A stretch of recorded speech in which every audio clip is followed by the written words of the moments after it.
From Las Vegas, it's Dry Heat with Mike Davis.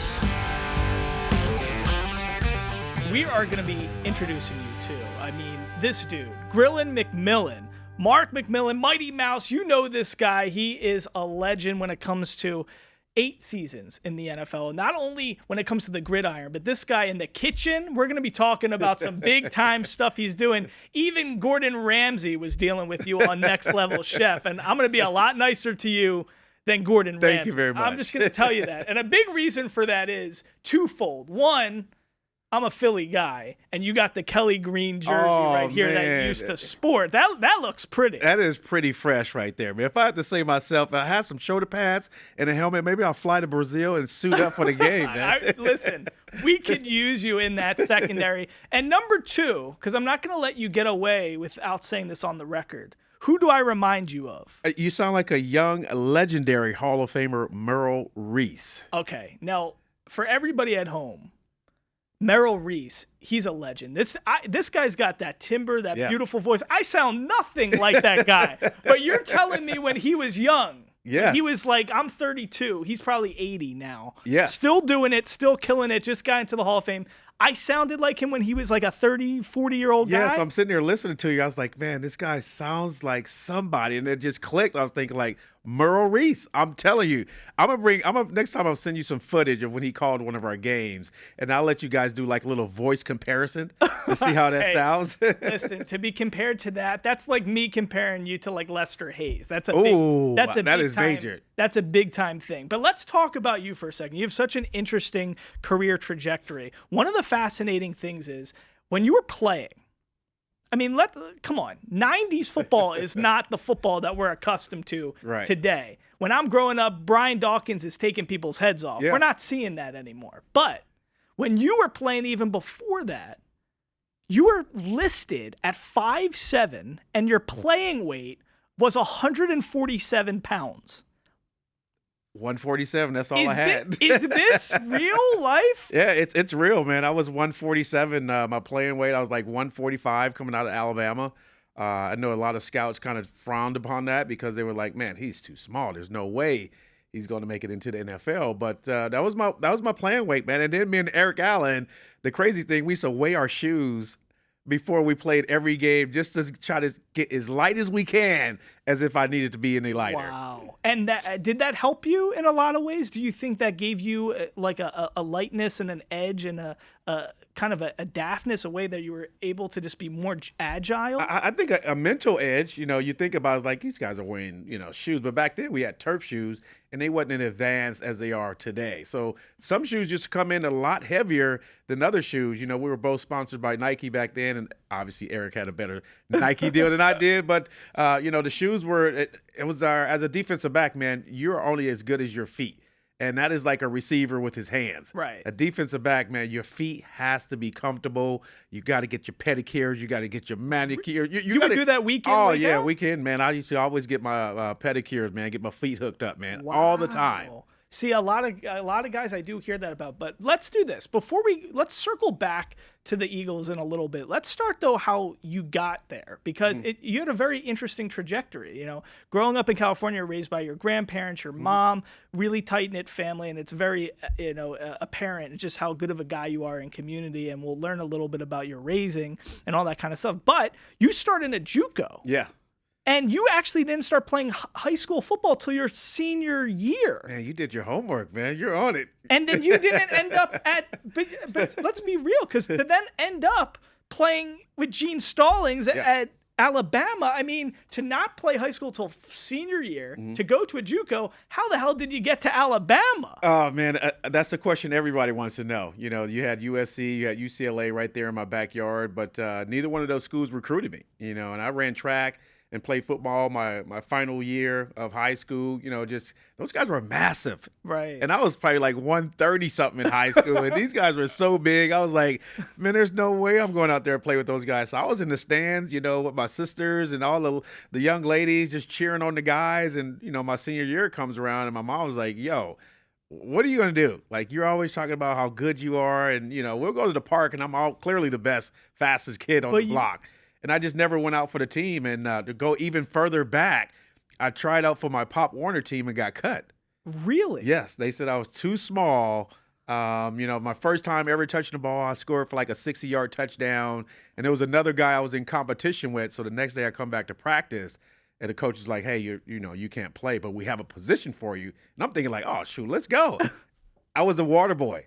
Oh my God! I still have the trophy to this day that says sports trainer back in the 80s. So I used to always keep that trophy as a reminder. As a reminder that this is the stuff that I have to go through. So this is like an MJ story, how MJ was cut. I mean, you got cut, and so you really, Pop Warner, you got cut from there. You're a water boy. And then you ultimately drum up not even the courage, but just the interest, I guess, to play high school football. And then once you play that senior year, you're just a stud from the get-go. How did that work? The guy that was actually in front of me, he was actually way better than me. He was probably like 180 pounds, maybe 6 feet. And the other corner on the other side was Deion Lambert, who was probably the second best receiver in the nation at that time and the number one defensive back. So our defensive backfield was loaded with guys.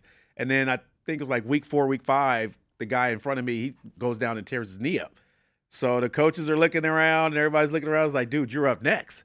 And I'm thinking like, man, I got to go in and, guard these guys. But, once I got acclimated with it, the guys really rallied behind me and looked out for me and kind of showed me the ropes because I'm just used to playing football in the streets, not organized football where guys are trying to take your heads off. So it just worked out from there, man. My senior year, like I said, then ran track. And when I went to Glendale Junior College in California, I walked in and, I was a track guy. So the track coach said, "Hey, what do you think about playing football?" And I was like, these dudes are college guys. There's no way. I was scared to play high school, let alone go to college football. So just walked into the office and told the coach, like, "Hey, I want to try out for the team." And tried out, and things just kind of took off from there. I love it. And I mean, so you got that Aaron Rodgers, that Jimmy Butler. That JUCO life, baby. That JUCO pedigree. But then you go to Alabama, and you know what? You have a pretty decent career there. I think you had a 98-yard interception touchdown return. It might still be a record, I believe. And, you ultimately get drafted in the 10th round of the 1992 NFL draft. I was born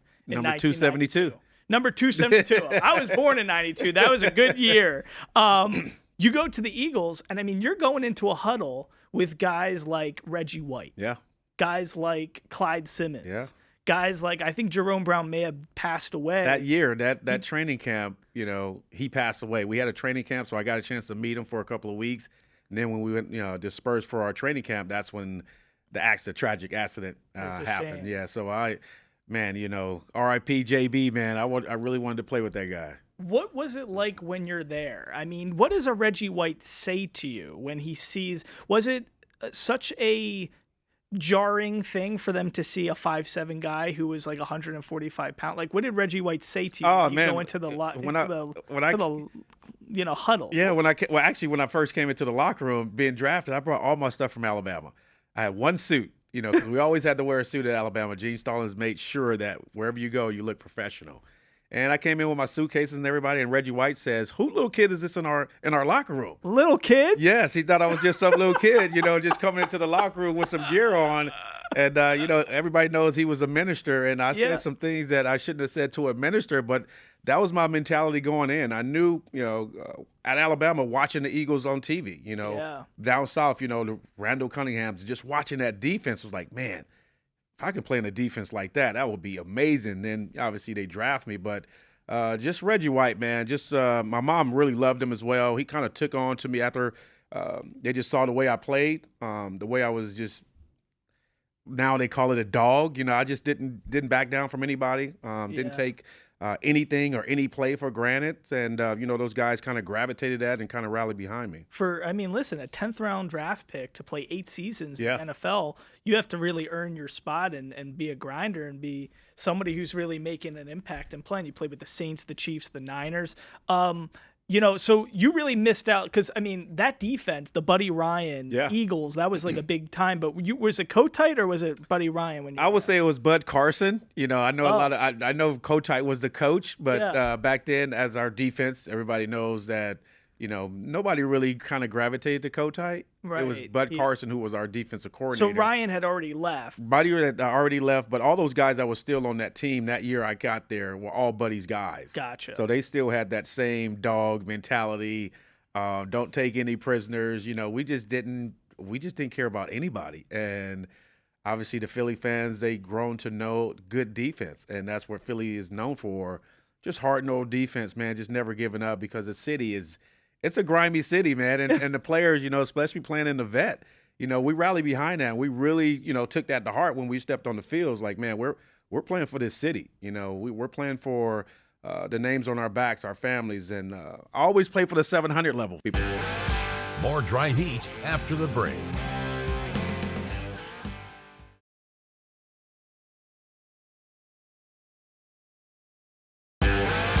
You're watching Dry Heat with Mike Davis. Right now, as an entrepreneur, I mean, transitioning from the gridiron to being a business guy, it's not the easiest transition for a lot of people, and you're taken to this very swiftly. Tell me how this all happened. How did you get into the Grillin' McMillian concept, flavor, and all that kind of stuff? Backyard grilling was always in our family, from our uncles to our grandparents, grilling in the backyard. So everybody in my family knows how to grill. I just have a platform that allows me to get into doors that a lot of people can't get in, which I'm blessed for, and I never take it for granted. And the brand just kind of evolved a little bit. COVID, definitely helped, because it was like, well, we can't go out to any restaurants, so we got to sit here and cook. And, I was just in the kitchen with a couple of my buddies, just mixing and matching spices and seasonings. So it took us 2 years to get the recipe. To get the recipe dialed in. Wow. Good enough for the spices and the barbecue sauce, because we put it on everything from fish, the chicken, to, like, we did our homework. Okay, and so we got 2 of these, and they're in Ace Hardware, yes, right? Ace Hardware in Henderson at the Horizon Ridge location. Ooh, okay, that's right near me. Oh, there you go. Yeah, You got to I'm go gonna grab go- you I'm gonna some. grab some. You better hurry up, because I just like the smell in Ace Hardware. we just did a cooking demo this last Saturday at the Ace Hardware store. So I probably only got, like, when I left, we only had 1 bottle on the shelf. Oh, no. So we kind of the fans came out and wiped them out. So that's a good sign. So wait, there's 2 in there, though, right? There's the Boom 2.0, Yes. and then there's the Cooking with Carla. Cooking with Clara. So tell me about these 2. So Clara's named after your grandmother, right? Yes, named after my late grandmother. I got a couple of more. I still got like 5 spices that I'm holding on to. Oh. That I haven't even released yet. So and then the Boom 3.0 is kind of named after John Madden. After my rookie year, I made the All Madden team, and he used to cover all our games. And obviously, as a kid, you knew that famous line, "Boom," So I kind of named that after him, kind of like a little homage for him. Man, he was a big fan of me, and I was a big fan of his as well. Wow. Do you ever get to meet him one-on-one and talk? Yeah, that was the crazy part. Once I started starting, you go in for the interviews, and he would, and the big Madden Cruisers. When the Madden Cruiser shows up to your game, it's a big game. And him and McMillian and Sumraw were on the East Coast doing a lot of the games, and just seeing the Cruiser run up, and him and our PR guys like, hey, John wants to talk to you about the game. I'm thinking, like, man, that's John Madden. And I'm a rookie. I'm thinking, like, man, that's John Madden. He wants to talk to me. So, man, big shout out to John Madden, man. So that was pretty cool. What was he like? I mean, we all kind of know what he was like. I mean, he was so larger than life type of dude. But tell me what it was like just being in his presence. Oh, I was like a kid in a candy store. I was in awe. Like you say, you take a 19, 20-year-old kid, and all of a sudden he's talking to John Madden, the great John Madden, who calls, the best games. Him and Pat, man, they were like probably the best duo. As far as calling games back then. So I was just in awe, man. I just walked in. I was shell shocked, and he probably saw it on my face. He was like, "Hey, just relax, just sit down. We just want to ask you some questions about the game." Obviously, it was the Cowboys and the Redskins, so we're always playing against really good quality receivers from Michael Irvin or Alvin Harper to like I said, Art Monk. That was in that division. So we got some really good receivers that I had to go up against. It's pretty crazy. Which sauce would John Madden use for his turducken of yours? Oh, man. I don't know if he's a spicy guy. Probably the Boom 3.0. I would say one named after him. Yeah, he probably used the Boom 3.0. And I don't think the turducken would last long, man. The spice is so good, man. It's smoky. It's sweet. It's amazing. And then on Next Level Chef with Gordon Ramsay, so Yeah. you were on that show and competed. And tell me a little bit about that experience, because I mean, Gordon Ramsay is like the I'm trying to think of the coach that would inspire that much fear like him and be kind of I would say maybe like a Bill Parcells or something like. you're shaking in your boots with that guy. What was that like to be on that stage? I mean, did you have more fear in that setting than you had on NFL Sundays, or was it scarier to be in that Next Level Chef with Gordon? I was calm, it's crazy to think that obviously playing, as many years I've played in front of millions of people, I was always on TV anyway. So a lot of those cooks and chefs, that was their first time ever being on TV, and just going through the whole process. It took a year, just going through the background check, asking all these questions. I used to post food on Facebook, and they'll comment like, "Hey, that doesn't look good." Like, Gordon's huge on plating, so you got to work on your plating to get on the show. So once my plating started changing, people on Facebook was like, "Yo, what's going on? Like, why is your food starting to look a little like restaurant quality?" Wow. But I was doing that for them because they were watching everything that I was putting out, and finally made the show a year later, and got my passport the day before I was to leave, and we filmed the show in London. Whoa. A lot of people thought it was here in Vegas. Yeah, that's what I thought. No, we were in London, man. They flew us all the way to London, England, and the first day we get there, we just did a ton of interviews. I think it was probably like 20 something. It was like 4 extra people that they flew over there. Oh my God. Just to see, like, and the interviews, I was just being myself, and everybody's like, "Oh my God, this guy's crazy. Like, we got to have him on the show." And woke up the next morning, and those 4 people, the extras, they got cut from the show, so they had to fly all the way back to their homeland. So they invest a lot of time and money into trying to figure out this cast. Yes. Dry Heat with Mike Davis will be right back.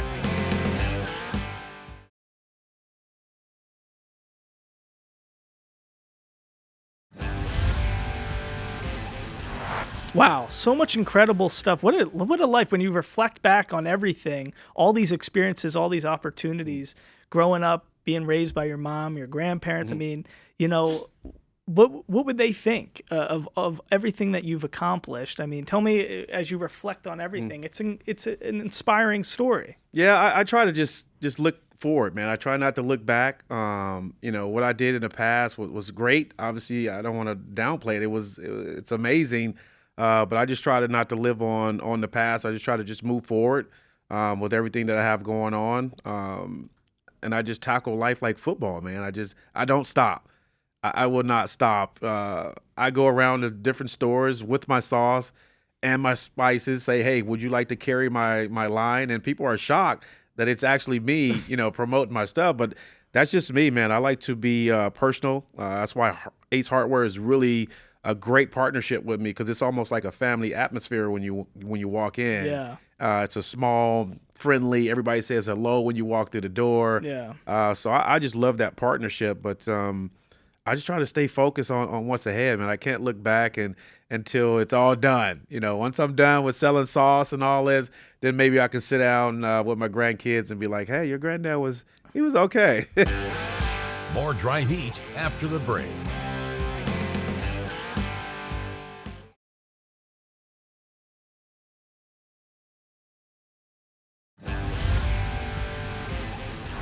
Listen, it's incredible having you in here. The last thing we do have to mention before we let you go, for locals here, Evil Pie. Yes. Also, there's pizza involved in this incredible journey of yours. My producer James, he's at Evil Pie every other week. Oh, that's great. So tell me what we got to order to get your slice there, because there's a whole pizza there that's got your goodness. Yeah, it's the Grillin' McMillian barbecue chicken pizza, topped with bacon, caramelized onions, mozzarella cheese, and a little white cream sauce. So it is amazing. So they toss the chicken in my Cooking with Clara spices, so you get that little spice. Wow. And then they drizzle on top the sweet heat barbecue sauce. So it's an amazing pie, man. They really knocked it out of the park. Chef Richard over there at Evil Pie, Samantha, thank you guys very much. for this. This is like my 4th charity pizza that I've done with them. Wow. So I have a great relationship with Evil Pie. So go out there, and every slice, $1 gets donated back to my Lift Foundation, which is for kids that's been harassed and bullied, as well as the Nathan Allison Hospice Care Center here in the Valley. Wow, you got so much good stuff you're doing for us here in the community. Listen, Mark, it's so great having you here. We got to definitely have you back in here. Anytime we can get an Eagle into the den. Yeah, we got to put some food up there. We bring some ribs listen, and some cheesesteaks. The only thing that's missing on this beautiful table right now, we already got the Kelly Green jersey.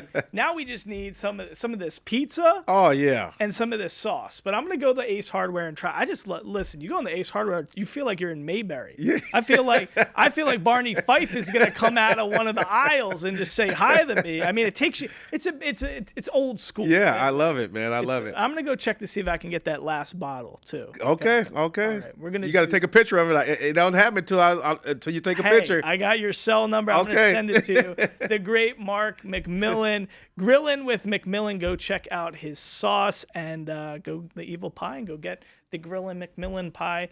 Great having you here with us. We'll have you back in here sometime soon. I appreciate it, man. You guys got a fantastic facility. Man, whoever designed this did an amazing job, man. And I heard I was the first guest in here, so you are the first guest. We're gonna give shout outs to Mike Core, our big boss, facilitating, seeing the vision for this whole thing, because we used to have a whole different podcast. Right? This is much crazier, better. This is just sweet. This is top. This is like a Cadillac, man. Ryan, I mean, Doug, so many great people were a part of making this vision come to life. Jeff, so we appreciate that. Yeah, and you're the first dude to. James is going to be in that seat in a few minutes for the rest of the show. Oh, okay. But you're Let's go. You're the first guest to be. Fly the wings, baby. See, there you go. You're the first time guest here in the den, guys. Make sure you come check us out. We got so many great episodes, full shows, podcast interviews, so many great things going down here in the den. We'll see you next time. Until then, I'm Mike Davis, Mark Grillin' McMillian. Thanks so much for being here. We'll see you guys next time. Thank you so much for watching Dry Heat with Mike Davis. Go to our YouTube page, Silver State Sports, to hear our complete interviews.